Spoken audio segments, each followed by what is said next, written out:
سنت یہ ہے کہ تشہد کی حالت میں دونوں ہاتھوں کی انگلیوں کو مختلف اوقات میں مختلف انداز میں رکھیں۔ تشہد کی حالت میں دونوں ہاتھوں کی انگلیوں کے رکھنے کی دو کیفیت حدیث میں وارد ہے۔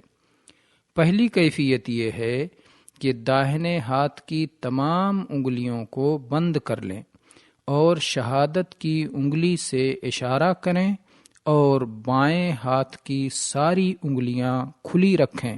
عبداللہ ابن عمر رضی اللہ عنہما کی حدیث ہے، وَقَبَضَ أَصَابِعَهُ كُلَّهَا وَأَشَارَ بِإِصْبَعِهِ الَّتِي تَلِي الْإِبْهَامِ وَوَضَعَ كَفَّهُ الْيُسْرَى عَلَى فَخِذِهِ الْيُسْرَى، اور تشہد کی حالت میں اپنی سب انگلیوں کو بند کر لیتے اور انگوٹھے کے ساتھ والی انگلی سے اشارہ کرتے اور اپنی بائیں ہتھیلی کو اپنی بائیں ران پر رکھتے۔